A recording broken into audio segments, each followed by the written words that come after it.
Well, we back. Good to be out here. It's amazing how God works. You know, when you're hungry, his kitchen is always open. He knows if you're hungry or not. And if you are hungry, he is always willing to feed. And I pray that this little subject tonight will feed you. It fed me, and it made me do a lot of thinking. Just be honest with you. There's a verse in the book of Psalm. It's found in chapter 106. And I found a question. And there was only 2 questions in the verse. But I only took the one question because I felt like that the one question would be sufficient. Because if we're not careful, we can lose the benefit when we draw out too many things. And believe me, this was powerful when I found this, but in Psalm 106, in verse 2, the first question on the verse, who can utter the mighty acts of the Lord? Who can utter the mighty acts of the Lord? I'll be honest with you, I looked up the word on my phone, and it only had 2 words, just 2 words. The word utter meant complete, and the word absolute. Now, if we look back at the question, who can utter the mighty acts of the Lord? Who can utter? I always thought that utter somewhat sort of meant that you stuttered a little bit. When you utter something, it's almost like that it's beyond words. Well, you know what? Really and truly, there is no way I'm going to be able to do this question because I only thought of a few things. And a few things is an incomplete thing. A few things is not an absolute thing. There's so many things that it would literally blow my mind to try to figure out how I can be able to utter the mighty acts of the Lord. But when I saw that, I said to myself, Lord, if you help me, I will try. And that's all I can do. And I guarantee you, if you was to get you a scratch piece of paper and write down the things that you could utter about this question, who can utter the mighty acts of the Lord? You know, most of us want to think of all the big things the Lord does. We don't think of the little tiny things that he does. But it says here, who can utter the mighty acts of the Lord? Every act that the Lord does is mighty. We couldn't live without air. We can't live without water. We can't live without food. We can't live without a place to live, and I'm talking about the earth. To me, what I thought of is, what are the Lord's acts? And the only thing that I could write down was, what are the Lord's actions? The things that he did, the things that he said, the things that he recalled to us. I'm reminded of the verse in the Bible. I had somebody ask me one time, where did God come from? I don't know where God came from. I mean, that's a loaded question that the gun can just keep shooting and shooting and shooting, and you're never going to run out of ammunition, because the only thing that I wrote down is, in the beginning, God. There is no other explanation other than in the beginning. Well, when was the beginning? Well, it was the beginning when God allowed Genesis 1:1 to be written down. In the beginning. Was God before the beginning? Yeah. I believe that God could have allowed earth to have been in suspense for billions of years, and he come up with the idea and the plan to make the world into some place that there could be a habitat of a place for people to be able to live. At that time, there wasn't no people.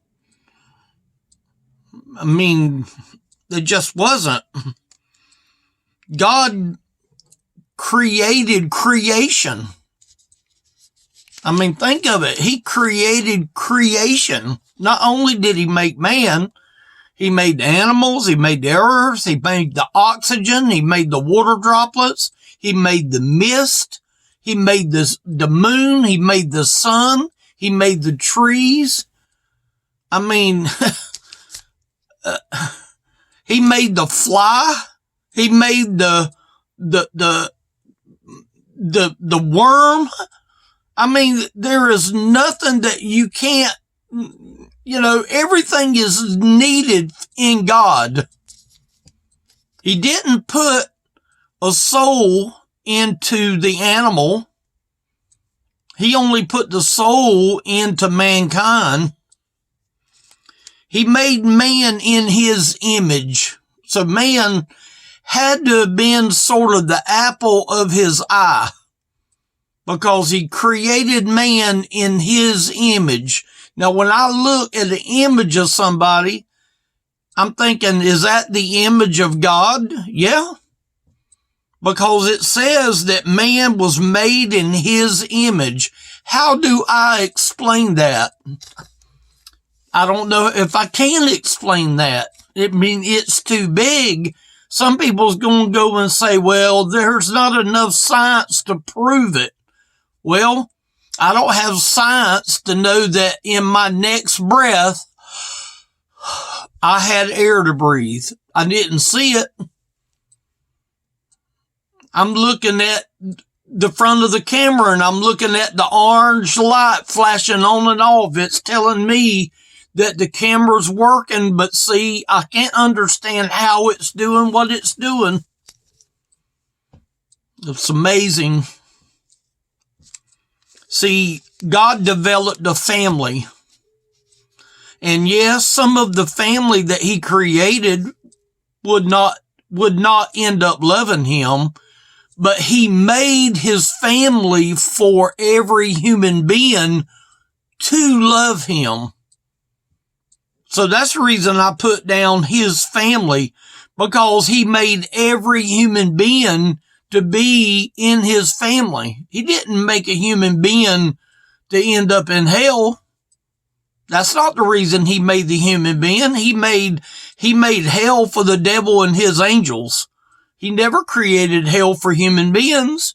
It wasn't never designed for human beings to go to the place of hell. So he made his family, and here's what he did. This is going to blow you. He made his family in perfection. My body was made in perfection. It's got 2 eyes, it's got a nose, it's got a mouth, it's got a loud mouth, it's got a chest, it's got a heart, it's got lungs, it's got the workings of the stomach, it has got blood vessels, it has got muscles, it has got everything that it needs for me to be able to function with these hands right here. He made the body in perfection. Thank God that he didn't allow the heart to be placed in the leg, down in the leg. Thank God that he put the eyes where he decided to put the eyes. And he put the mouth where you wouldn't have to bend down and feed your leg with a spoon into the side of your leg. He put it together like he wanted it because it was perfect. And we was made in perfection. But yet, some people can't see the Spirit of God that made man in perfection. That doesn't mean that man doesn't ruin himself. I could overeat. I could overdrink. I could eat too much sugar. I could, there's a lot of things I can do to ruin my body. Each one that he made is valuable to him. Every human being, I don't care if it's a drunk on the side of the road, a skid bum, a skid row bum, God still loved that man. He might not like his ways now, but he created that man. Have you noticed that not everybody in the world is alike? There ain't nobody like me. There ain't nobody like you. Everyone is made in their own, the way God designed it. Can you imagine if Ford Motor Company had to make an automobile that was all of them different from one another? They wouldn't be turning out very many cars because they couldn't do that. They have to have an assembly line.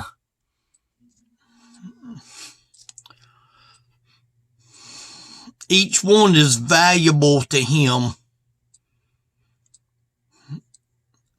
His one of a kind is love. He loved man. He created man. He loved man. And he loves man today. How do you explain the word love? But he did. He loved man. His one of a kind love. No other love matches that one of a kind love that only the Lord can have. God proved his love to man. It wasn't just that God loved man. God proved his love to man. God allowed his son for man. He allowed his son to come to earth for man, for man's benefit.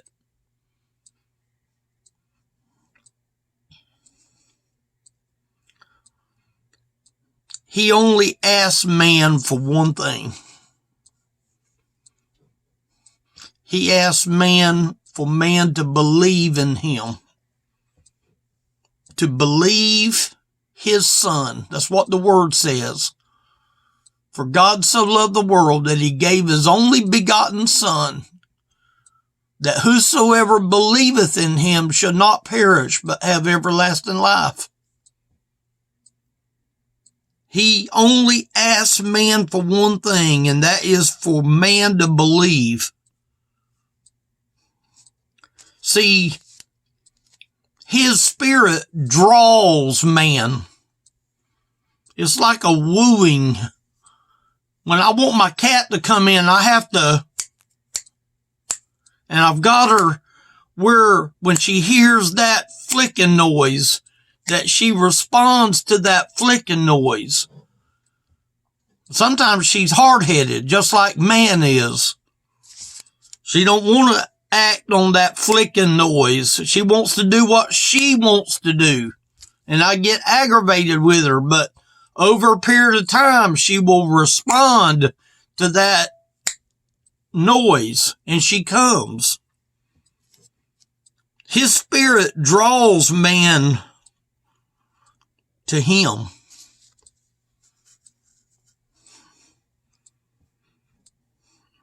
If we hear him and believe in him,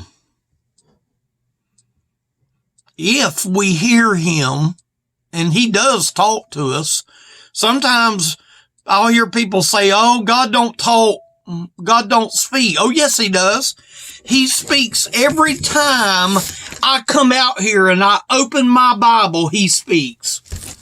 Now, it's up to me to find the area that he wants me to talk about, just like this one little tiny little verse right here. Who can utter the mighty acts of the Lord? There's more to the verse. It talks about praise. But you know what? That would be a whole nother topic of discussion.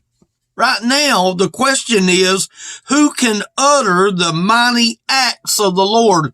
And you know what? I've almost used 16 minutes right now, and I don't even feel like that I've even begun to start the acts of the Lord. What is the acts of the Lord? All I've done is just sort of hit and missed over several important parts. The video can only be so long. I can't stay out here for 2 hours on the one video.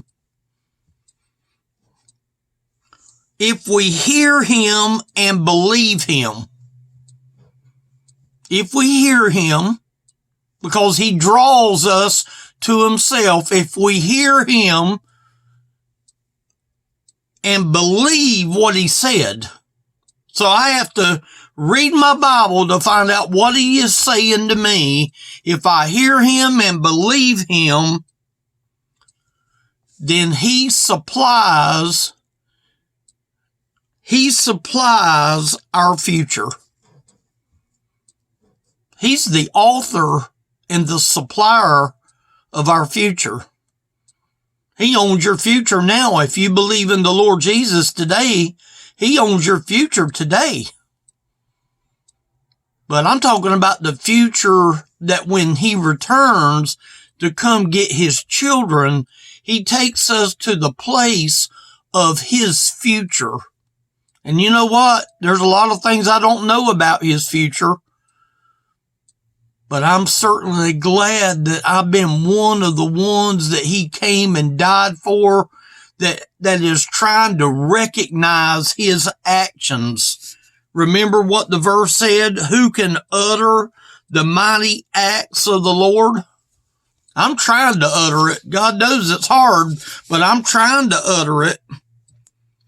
He supplies our future. You know what our future is? Eternity. How do I talk about eternity? It's not just eternity.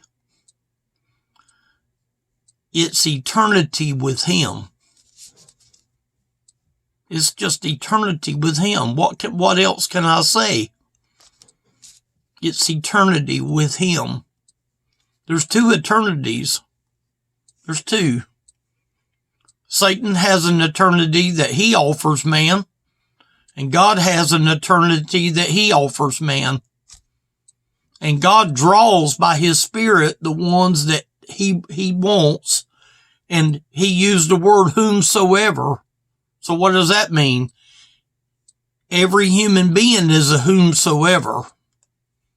And it's really whoever he knows who his child is. He knows who his child is. And he's willing to give eternity with him and not with Satan. That's where you come in. Maybe you need to go and study verse 2. Who can utter the mighty acts of the Lord? I tried to spell it out the best I could. I hope you got something from it. Elderly Ministry is the name of the website. There you'll find the phone number. Just pull down the phone number, leave a message when you call, and I'll be glad to talk with you anytime. Thank y'all.